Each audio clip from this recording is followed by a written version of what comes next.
تلاوت قرآن مجید سے آج کے اس پروگرام کا آغاز کر رہے ہیں، تشریف لا رہے ہیں۔ تلاوت قرآن مجید سے ہمارے دلوں کو گرمائیں گے قاری قرآن،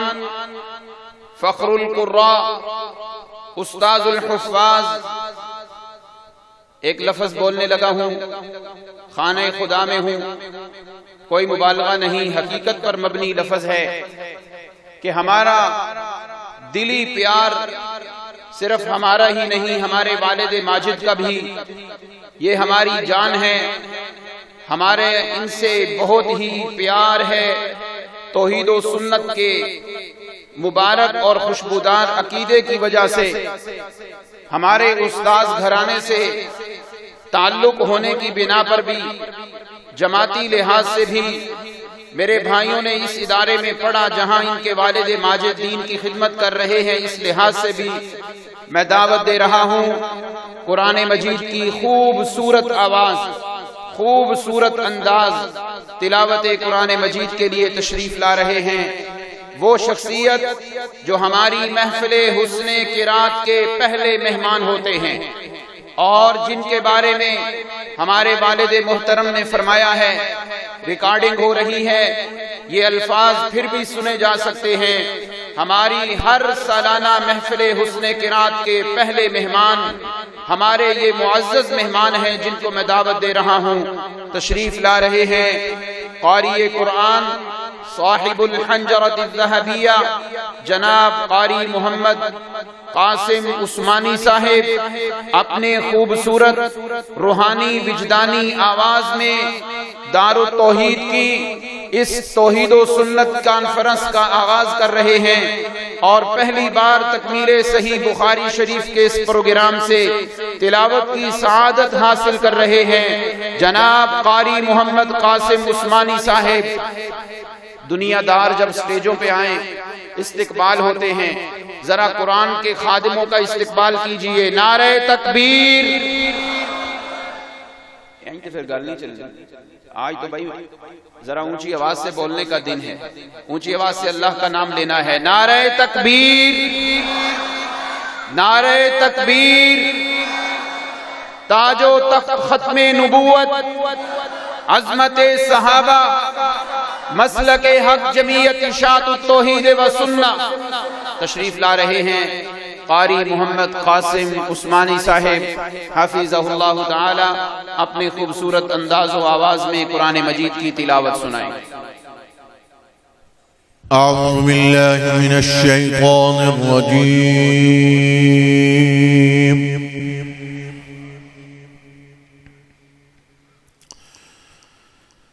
بسم اللہ الرحمن الرحیم۔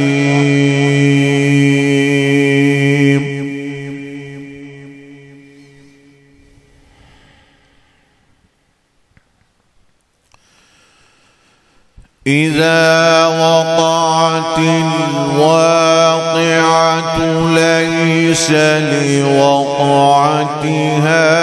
كاذبة خافضة رافعة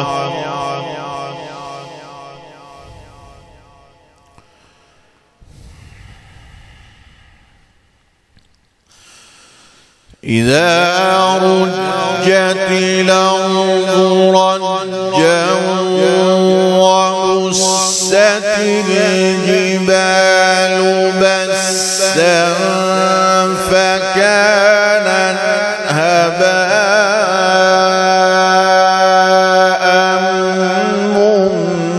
منبثا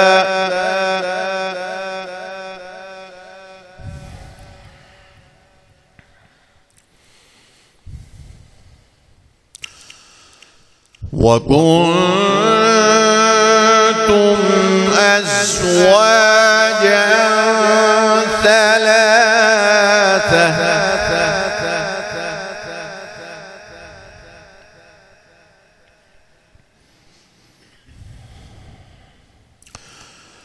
فأصحاب الميمنة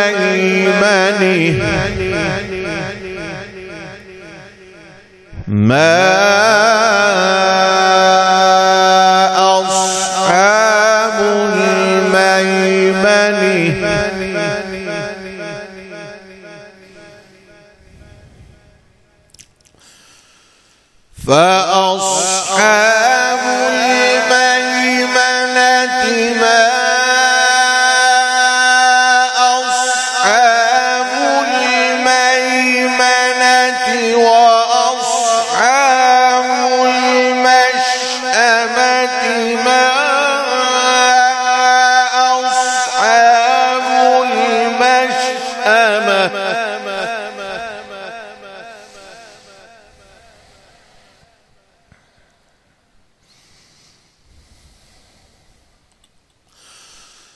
والسابقون السابقون أولئك المقربون في جنات النعيم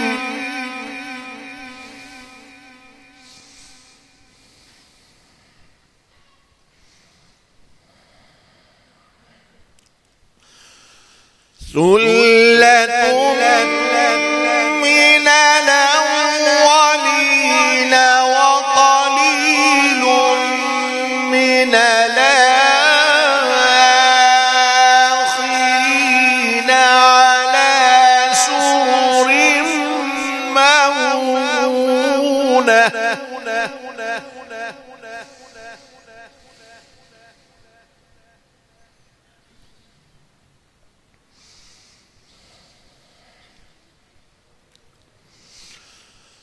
على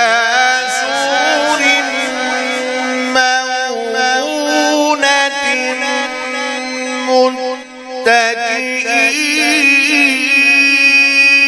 متكئين عليها متقابلين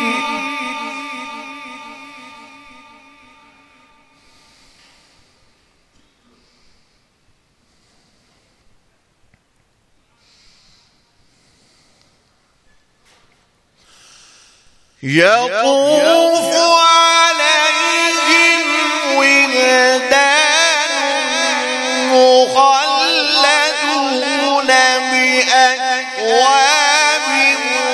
وأباريق وكأس من معين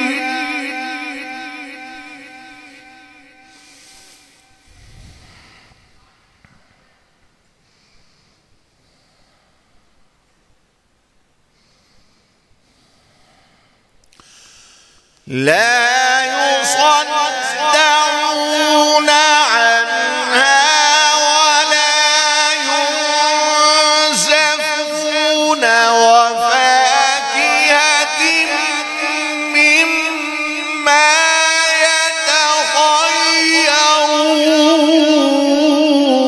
يتخيرون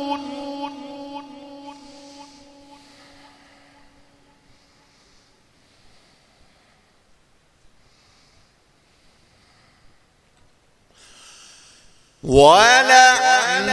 طير مما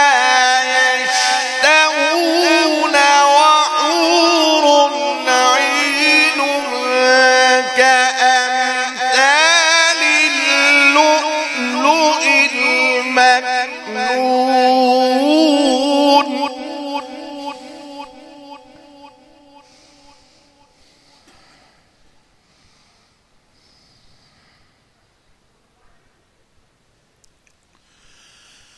وحور عين كأمثال اللؤلؤ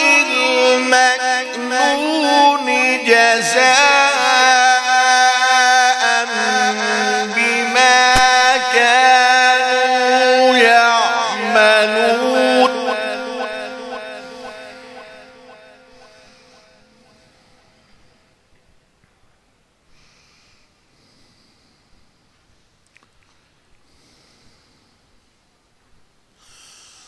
لا يسمعون فيها لغوا ولا تأثيما إلا قيلا سلاما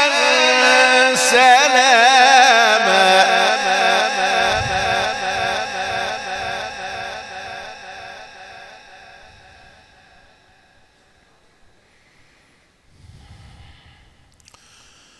وأصحاب اليمين ما أصحاب اليمين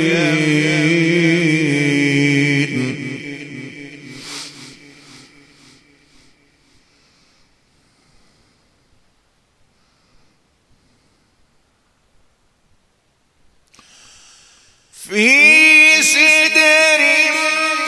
مخضود وطلح منضود وظل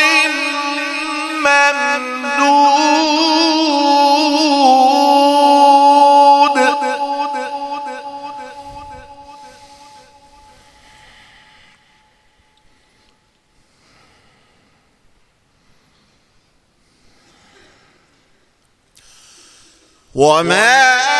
وماء مسكوب وفاكهة كثيرة لا مقطوعة ولا ممنوعة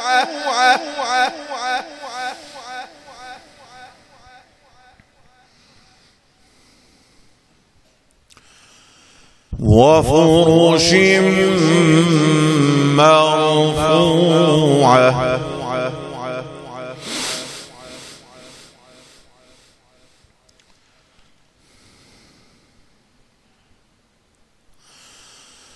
إنا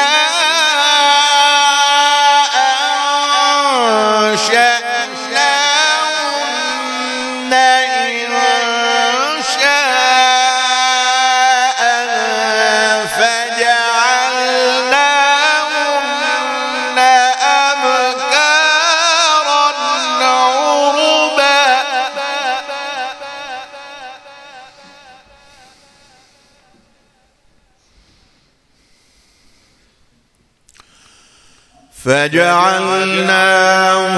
فجعلناهن أبكارا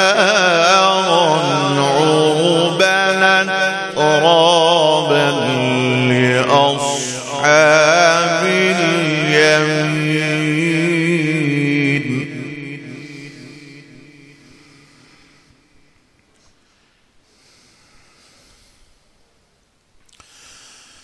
ثلة من الأولين وثلة من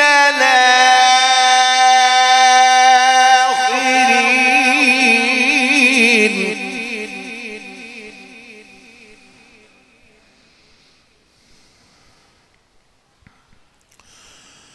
وأصحاب الشمال ما أصحاب الشمال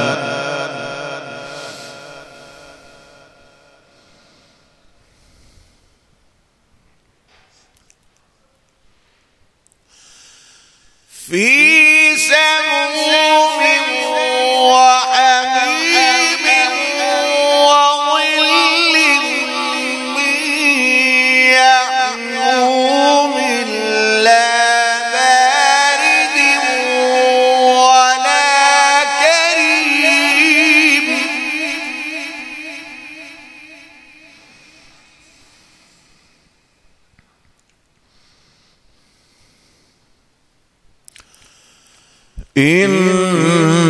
إنهم كانوا قبل ذلك مترفين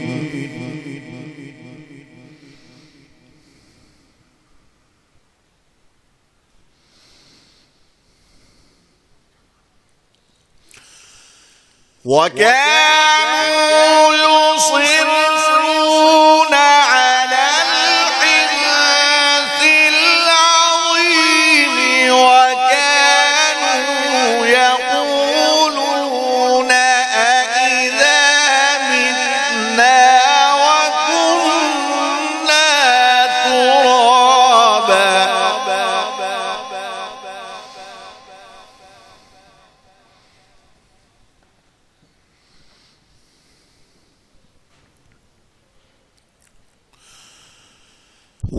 وكانوا يقولون أإذا متنا وكنا ترابا إنا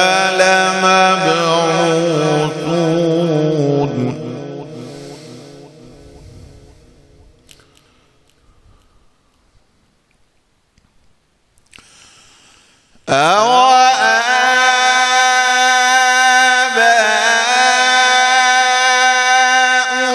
الْأَوَّلُونَ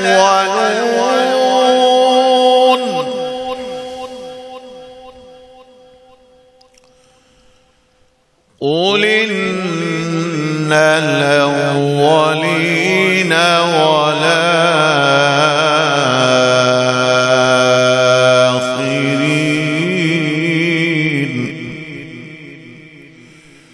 لَمَجْمُوعُونَ إِلَى